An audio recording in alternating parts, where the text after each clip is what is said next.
Good morning my dear friends. आज मैं आप सभी लोगों के साथ फिजिक्स का एक मोस्ट इम्पॉर्टेंट टॉपिक आज फिर से मैं आप सभी के साथ शेयर करूंगा, जिसका नाम है सैटेलाइट के बारे में और केपलर से संबंधित नियम के बारे में। तो दोस्तों, बहुत बहुत केपलर से संबंधित नियम, केपलर का जो नियम है वो दोस्तों ग्रहों से संबंधित है। उन्होंने ग्रहों से संबंधित 3 नियम दिए थे। सबसे पहले हम सैटेलाइट के बारे में देखेंगे, उसके बाद ग्रहों के बारे में देखेंगे। ओके, तो दोस्तों आपका ज़्यादा समय ना लेते हुए हम अपने टॉपिक को स्टार्ट करते हैं। तो दोस्तों क्या होता है सैटेलाइट क्या चीज़ है? सैटेलाइट दोस्तों 2 प्रकार की होती हैं। एक ध्रुव पर जो सैटेलाइट छोड़ा जाता है, एक ये भूस्थैतिक पर छोड़ा, यानी जियो स्टेशनरी। अब ध्रुव पर जो होते हैं उसे पोलर बोलते हैं। तो ध्रुव पर जो छोड़ा जाता है दोस्तों सैटेलाइट, उसे हम PSLV, इसे हम GSLV बोलते हैं, इसे हम PSLV सैटेलाइट बोलते हैं दोस्तों। यानी कि पोलर सैटेलाइट लॉन्च व्हीकल, इसे हम बोलते हैं जियो स्टेशनरी सैटेलाइट लॉन्च सिस्टम। और ये दोस्तों जो होता है ये जो होता है, ये ध्रुव पर जो छोड़ा जाता है वो इस तरीके से, माने कि ये इस तरीके से चक्कर लगाता है, यानी कि ध्रुव पर चक्कर लगाता है। तो ये जल्दी चक्कर लगाता है, यानी कि ज़्यादा तेज़ी से। और ये जो होता है ये विषुवत रेखा पर चक्कर लगाता है, विषुवती रेखा पर चक्कर लगाता है। तो दोस्तों इसमें जो छोड़े जाते हैं सैटेलाइट, उसकी हाइट जो होती है 600 से 900 किलोमीटर तक होती है, इससे ज़्यादा वो नहीं जाता है। और स्पीड जो उसकी दोस्तों होती है 8 किलोमीटर पर सेकंड होती है, यानी कि 1 सेकंड में 8 किलोमीटर तय करेगा। आवर्तकाल दोस्तों इसको 24 मिनट होता है, वो 84 मिनट होता है, यानी कि एक चक्कर वो 84 मिनट में पूरा करता है। इसका टाइम पीरियड दोस्तों कितना? 84 मिनट। एक चक्कर पूरा करने में 84 मिनट ही लेता है। ओके, और इसका काम दोस्तों क्या होता है? मौसम की जानकारी देना। ये लाल रंग का रॉकेट होता है और ये कम मजबूत होता है। और इसमें दोस्तों इसकी हाइट क्या होती है? 36,000 किलोमीटर होती है। इसकी स्पीड दोस्तों 3.14 किलोमीटर पर सेकंड होती है, यानी कि 1 सेकंड में 3.14 किलोमीटर जाती है। आवर्तकाल दोस्तों यानी टाइम पीरियड 24 घंटा होती है, यानी कि एक चक्कर 24 घंटे में पूरा कर लेती है। ठीक, और काम इसका दोस्तों सैन्य संचार के लिए प्रयोग करते हैं। ये काला रॉकेट होता है, ये ज़्यादा मजबूत होती है। सैन्य मतलब सेना के बारे में जानकारी देता है। बॉर्डर पर देखता रहता है ना, एक बॉर्डर पर कोई खतरा वगैरह के बारे में जो भी होती है जानकारी हमें हमारे हम मतलब कि सेना के पास पहुंचा देता है। तो संचार के बारे में बताता है, सिग्नल वगैरह, दूरदर्शन वगैरह, रेडियो वगैरह सब इसी सैटेलाइट पर देखते हैं। सैटेलाइट के द्वारा एक काला रंग का रॉकेट होता है, ज़्यादा मजबूत रॉकेट होता है। ठीक, ज़्यादा फटता, ये जल्दी फटता नहीं, ये फट भी जाता है बीच रास्ते में ही। तो दोस्तों कहने का मतलब जो होता है, तो सैटेलाइट 2 प्रकार की होती है, एक पोलर होती है, एक जियो स्टेशनरी होती है। ध्रुवीय होती है, एक भूस्थैतिक होती है। ध्रुवीय यानी कि ध्रुव पर घूमने का मतलब है कि वो जल्दी चक्कर लगाती है। इस तरीके से चक्कर लगाने का मतलब वो जल्दी चक्कर लगाती है, तो भी 84 मिनट में एक चक्कर पूरा कर लेती है। तो मौसम, तो सिर्फ ये उस वजह से मौसम की ही जानकारी दे पाती है, क्योंकि ये जल्दी घूम जाती है। तो जल्दी घूमने के कारण ये सही से निगरानी पृथ्वी पर रख नहीं पाती है। तो वो सिर्फ मौसम जो होता है इसके साथ चलता है, तो मौसम की ही जानकारी ये ले सकता है और मौसम की जानकारी ही हमें ये देता है। ये वाला जो रॉकेट होता है भूस्थैतिक पर जो छोड़ते हैं, ये 24 घंटे में एक चक्कर पूरा करती है, यानी कि पूरा पृथ्वी के साथ ही चक्कर लगाएगी, तो पृथ्वी के बारे में ही हमें जानकारी दे देगी। यानी कि पृथ्वी पर जो भी कोई घटना होगी वो हमें जानकारी तुरंत कैप्चर करके हमें दे देगी, क्योंकि पृथ्वी के साथ ही घूमती रहती है। तो सेना वगैरह यानी संचार वगैरह में इसका प्रयोग करते हैं। ये काला रॉकेट होता है, हमेशा याद रखिएगा। भूस्थैतिक पर जो रॉकेट छोड़ा जाता है वो हमेशा विषुवतीय रेखा में होता है, और ये पोलर पर जो छोड़ा जाता है वो ध्रुवीय रेखा में होता है, यानी कि ध्रुव पर होता है, ये विषुवत पर होता है। ये ज़्यादा मजबूत रॉकेट होता है, ये कम मजबूत रॉकेट होता है। ठीक, ये तो सैटेलाइट हो गया। और रॉकेट वगैरह दोस्तों थोड़ा बहुत जगह दे देता हूँ। रॉकेट वगैरह जो छोड़े जाते हैं दोस्तों, हमेशा ध्यान रखिएगा को वो विषुवत रेखा में छोड़े जाते हैं, विषुवत रेखा से, ना कि ध्रुव पर। ध्रुव पर छोड़ेंगे तो ध्रुव पर कोई भी रॉकेट ध्रुव पर छोड़ने का मतलब है कि सीधे सीधे जाएगा ना, इस तरीके से, मतलब इस तरीके से ध्रुव पर छोड़ देंगे तो इस तरीके से जाने का मतलब है वो पृथ्वी से ज़्यादा निकट हो जाएगा। पृथ्वी से निकट होने का मतलब समझते हैं, ग्रेविटेशन फोर्स उस पर लगेगा। ग्रेविटेशन फोर्स लगेगा तो वो उसको कठिनाई होगी, वो उसको ज़्यादा स्पीड देना पड़ेगा। तो उसकी स्पीड उतना ना रख कर कम रखते हैं, क्योंकि उसे ध्रुव पर छोड़ते हैं। ध्रुव पर छोड़ने ध्रुव पर कहते हैं, विषुवत रेखा पर इसलिए छोड़ते हैं क्योंकि उसकी विषुवत रेखा से ग्रेविटेशन फोर्स थोड़ा कम हो जाता है, ग्रेविटेशन फोर्स कम लगता है, तो दूरी पर होता है, ऊंचाई पर। तो इसलिए जितने भी रॉकेट जिस भी देश में जहाँ पे जितने भी रॉकेट्स आज तक छोड़े जाते हैं या छोड़े गए हैं, वो सब विषुवत रेखा से छोड़े गए हैं। विषुवत रेखा से छोड़ने का मतलब है यह कि वो ग्रेविटेशन फोर्स दोस्तों वहाँ पर कम लगता है। ग्रेविटेशन फोर्स कम होने की वजह से हमेशा विषुवत रेखा पर जो भी छोड़े जाते हैं रॉकेट, हमेशा विषुवत रेखा पर छोड़े जाते हैं। तो एक बार फिर से बता दूं दोस्तों, सैटेलाइट दो प्रकार के होते हैं, एक पोलर होता है कि जियो स्टेशनरी होता है। पोलर यानी कि ध्रुव भूस्थैतिक। दोस्तों पोलर, इसे हम बोलते हैं PSLV, polar satellite launch vehicle. इसे हम बोलते हैं जीएसएलवी, जियो stationery satellite launch system, launch vehicle. तो दोस्तों ये ध्रुव पर छोड़ने का मतलब आप लोग समझ गए होंगे कि ध्रुव पर इसलिए इसे छोड़ा जाता है। ये ध्रुव पर छोड़ने का मतलब ये मौसम की जानकारी देता है। इसकी हाइट जो होती है 600 से 900 किलोमीटर होती है और इसकी स्पीड दोस्तों 8 किलोमीटर पर सेकेंड होती है। आवर्तकाल दोस्तों इसकी 24 मिनट होती है। एक चक्कर लगाना पूरा 24 मिनट में, 84 मिनट में एक चक्कर लगा लेता है। काम इसका दोस्तों जानकारी मौसम की देना। और लाल रंग का लॉकेट इसे बोलते हैं, इसकी मजबूती कम होती है और इसकी हाइट दोस्तों 3600 किलोमीटर होती है। स्पीड दोस्तों 3.14 किलोमीटर पर सेकंड। आवर्तकाल 24 घंटा एक चक्कर लगाने में। काम दोस्तों सैन्य, संचार आदि के बारे में ये हमें बताता है। काला रंग का रॉकेट बोलते हैं इसे, ज़्यादा मजबूत होता है। हमेशा क्वेश्चन पिछली बार की किस बार मतलब कि एनटीपीसी या किसी में कि ग्रुप डी में किसी में ये क्वेश्चन पूछा गया था कि रॉकेट दो जो सैटेलाइट छोड़े जाते हैं भूस्थितिक पर, उसका रंग क्या होता है। तो दोस्तों उसका रंग क्या होता है, काला होता है। काले रंग का रॉकेट इसे बोलते हैं, ज़्यादा मजबूत होता है। और पोलर पर जो छोड़ा जाता है उसे हम क्या कहते हैं, लाल रंग का रॉकेट। इस पर लाल रंग का रॉकेट छोड़ते हैं, ठीक। और ये दोस्तों बहुत बहुत ज़्यादा स्पीड में लगाता है। ये 8 किलोमीटर यानी कि 1 सेकंड में 8 किलोमीटर जाता है। तो सोचिए कि कितना तेज़ जाता होगा, इसीलिए बहुत तेज़ चक्कर लगाता है, जो कि एक चक्कर पूरा 84 मिनट में लगाता है। ये इसको एक चक्कर लगाने में 24 घंटे लग जाते हैं, जो कि पृथ्वी के साथ साथ चलता रहता है। तो हमें हमारी पृथ्वी पर जो भी घटनाएँ होती हैं वो हमें तुरंत उसके साथ जानकारी देता रहता है, ठीक। मौसम की जानकारी न देकर मौसम के लिए इसका प्रयोग करते हैं। तो उम्मीद है दोस्तों आप लोगों को सैटेलाइट समझ में आ गया होगा। अब हम समझते हैं ग्रहों से संबंधित, ग्रहों के गति से संबंधित केपलर का नियम मोस्ट इम्पॉर्टेंट पॉइंट है, ध्यान से समझिएगा। केपलर ने हमें ग्रहों से संबंधित 3 नियम दिए थे। सपोज दैट पहला नियम उनका था, पहला नियम उन्होंने दोस्तों क्या दिया था ग्रहों से संबंधित। पहला नियम दोस्तों केपलर का था कि ग्रह जो होते हैं वो सूर्य के दीर्घ वृत्त में चक्कर लगाते हैं। हमेशा याद रखिए कि जितने भी ग्रह होते हैं हमेशा दीर्घ वृत्त में चक्कर लगाते हैं, यानी कि इलिप्ट पर चक्कर लगाते हैं। ग्रहों का दीर्घ वृत्त मतलब इलिप्ट पर। जो ग्रह होते हैं वो सूर्य के हमेशा इलिप्ट पर चक्कर लगाते हैं। एग्जाम्पल से समझिए, ये सूर्य अगर है तो इस तरीके से चक्कर लगाएंगे, यानी कि दीर्घ वृत्त से बोलते हैं, ठीक, इलिप्ट पर चक्कर लगाएंगे।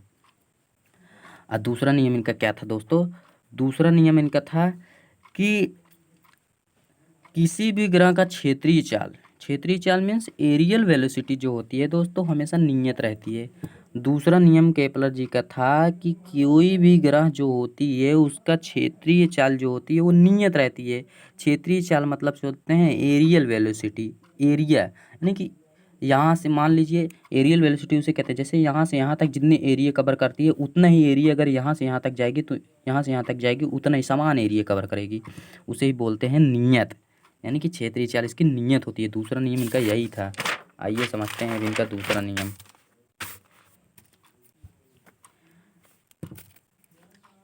एग्जाम्पल देखिए, मान लीजिए ये पृथ्वी है और ये हमेशा पहला नियम आपने देखा ही है कि उनका पहला नियम था क्या, कि वो दीर्घवृत्त पर चक्कर लगाते हैं, वो दीर्घवृत्त पर चक्कर लगाते हैं, ठीक, वो दीर्घवृत्त पर चक्कर लगाते हैं। तो दीर्घवृत्त पर चक्कर लगाएंगे। एरियल वेलोसिटी, दूसरा नियम क्या बताया था उन्होंने कि एरियल वेलोसिटी समान रहती है। मान लीजिए यहाँ पर पृथ्वी है, यहाँ से यहाँ तक की दूरी उसने तय की है 1 महीने में, ठीक, 1 मंथ में एक इतना कवर किया है उसने, इतना एरिया कवर किया। तो जब वो दोस्तों यहाँ पर आएगा, यहाँ पर आएगा तो यहाँ यहाँ से घुमाव के कारण ये ज़्यादा स्पीड में आएगा यहाँ से यहाँ तक। यहाँ से यहाँ तक उसने 1 महीने लिए, यहाँ से कम ही समय में लिएगा। यानी कि यहाँ से यहाँ तक 30 दिन लिए तो यहाँ से 15 ही दिन में 10 ही दिन में इतना एरिया या 20 ही दिन में इतना एरिया कवर करेगा। वो ज़्यादा तेज़ से घुमाव के कारण जल्दी से आ जाएगा। तो यहाँ से यहाँ तक जल्दी एरिया कवर कर लेगा कम समय में, और यहाँ से यहाँ तक ज़्यादा समय में लिया। तो टाइम पीरियड इसका जो होता है, यहाँ से यहाँ तक एरिया जो होता है उसने समान एरिया कवर किया, उतना ही एरिया यहाँ पर भी कवर करेगा। जितना एरिया यहाँ कवर करेगा उतना ही एरिया यहाँ पर कवर करेगा। ठीक, तो उन्होंने यही बताया था। उनका दूसरा नियम यही था कि ग्रह जो पृथ्वी होता है वो सूर्य के इलिप्ट पर चक्कर लगाता है, तो पहला नियम था। वह जितना एरिया दूरी पर कवर करेगा उतना एरिया नज़दीक, ये सूर्य के नज़दीक है तो ये ज़्यादा एरिया कवर कर ले, मतलब कि समान एरिया कवर करेगा, जल्दी घूम जाएगा। और दूरी रहने पर इतना एरिया कवर किया तो इतना यहाँ आने पर जल्दी घूम जाएगा, तो इतना एरिया भी यहाँ पर भी उतना ही एरिया, यानी कि समान एरिया नियत रहेगा, समान एरिया कवर करेगा। ठीक, ये दूसरा नियम था इनका। तीसरा नियम इनका दोस्तों क्या था? केपलर जी का तीसरा नियम, तीसरा नियम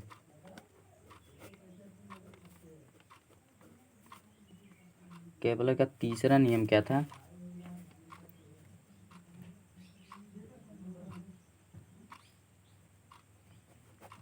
केपलर ने अपने तीसरे नियम में यह कहा था कि जो जो टाइम आने की आवर्तकाल टाइम पीरियड जो होता है उसका स्क्वायर जो होता है वो हमेशा एरिया का क्यूब होता है। यानी कि अर्ध दीर्घ वृत्त, इसे बोलते हैं अर्ध दीर्घ अक्ष, वो एरिया के क्यूब होता है।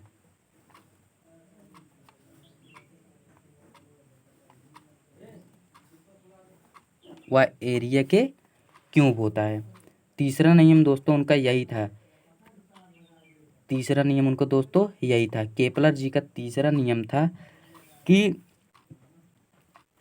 टाइम पीरियड जो होता है उसका वर्ग जो होता है, टाइम पीरियड जो होता है उसका वर्ग जो होता है वो हमेशा एरिया के क्यूब होता है। टाइम पीरियड का जो स्क्वायर होता है हमेशा एरिया के क्यूब होता है। यानी कि किसी भी ग्रह का आवर्तकाल दोस्तों जो होता है, जो आवर्तकाल का जो स्क्वायर होता है वही उसका अर्धवृत्त के तृतीय घात के समानुपाती होता है।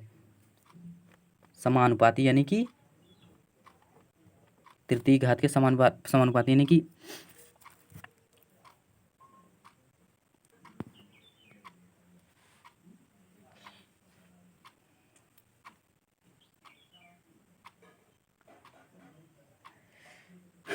तो दोस्तों इनका तीसरा नियम क्या था? तीसरा नियम दोस्तों ध्यान से समझिएगा कि किसी भी ग्रह का जो टाइम पीरियड का जो वर्ग होता है वो एरिया के क्यूब का एरिया के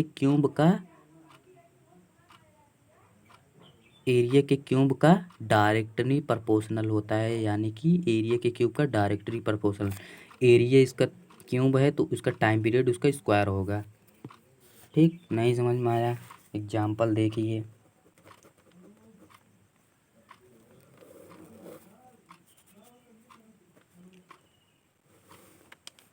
इसे हम दीर्घ अक्ष बोलते हैं। ठीक, इसे हम दीर्घ अक्ष बोलते हैं। और ये जो होता है इस तरीके से जो घूमता है उसे हम लघु अक्ष बोलते हैं। इसे हम दीर्घ अक्ष बोलते हैं। ठीक, इसे हम दीर्घ अक्ष बोलेंगे, इसे हम लघु अक्ष बोलते हैं। ये आधा है, यानी कि यहाँ से यहाँ ए, यहाँ से यहाँ ए, अब पूरा 2a, यानी कि आधे आधे में रहता है। ठीक, आधा यहाँ से आधा यहाँ से।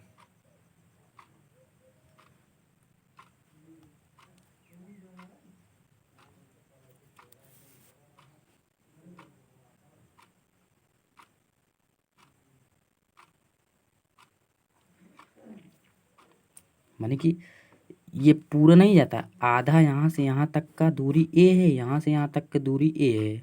तो दीर्घवृत्त में जो है वो यहाँ से यहाँ तक की दूरी ए है, यहाँ से यहाँ तक की दूरी ए है। पूरा दूरी जो होता है वो 2a होता है। तो उनका कहने का दोस्तों सीधे से है, उनका कहने का तृतीय नियम उनका यही था कि टाइम पीरियड जो तो ग्रहों का जो टाइम पीरियड होता है, समय आवर्तकाल जो होता है, वो डायरेक्टली प्रोपोर्शनल होता है एरिया के क्यूब का। टाइम स्क्वायर जो होता है वो हमेशा डायरेक्टली प्रोपोर्शनल होता है एरिया के क्यूब का, इतना ही याद रखिएगा। उन्होंने अपने तीसरे नियम में यही बताया था कि टाइम पीरियड जो होता है उसका वो एरिया के, टाइम का स्क्वायर जो होता है उसके एरिया के डायरेक्टली प्रोपोर्शनल होता है। एक बार फिर से ध्यान दीजिएगा, इनका तीनों नियम क्या थे। तो दोस्तों इनका पहला नियम था ग्रह सूर्य के दीर्घवृत्त पर चक्कर लगाता है, ग्रह सूर्य के दीर्घवृत्त पर चक्कर लगाता है।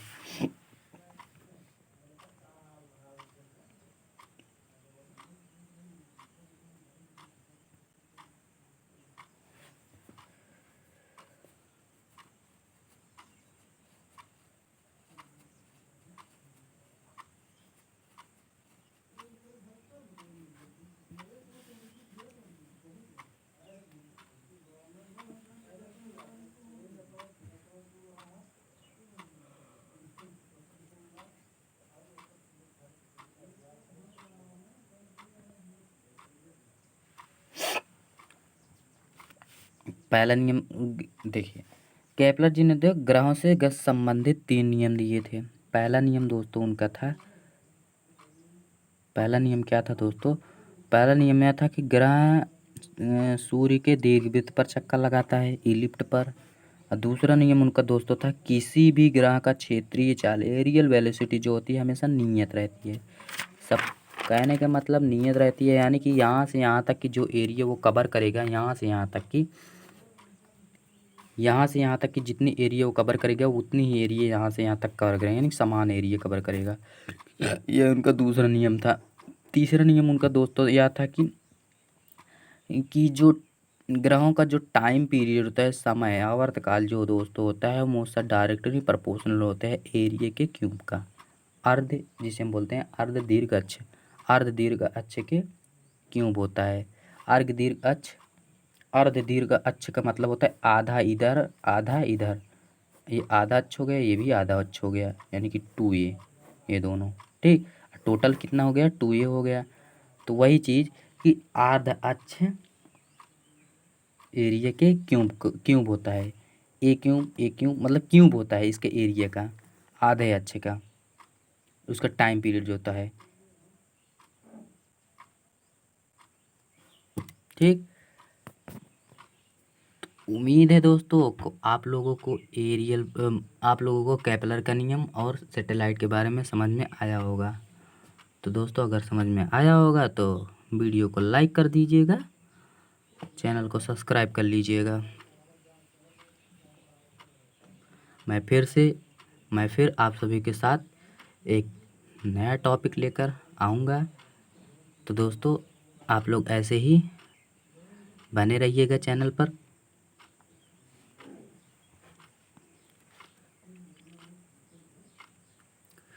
चलिए ठीक है दोस्तों, उम्मीद है आप लोगों को समझ में आया होगा। वीडियो अगर फास्ट हुआ हो तो स्लो करके आप लोग देख सकते हैं।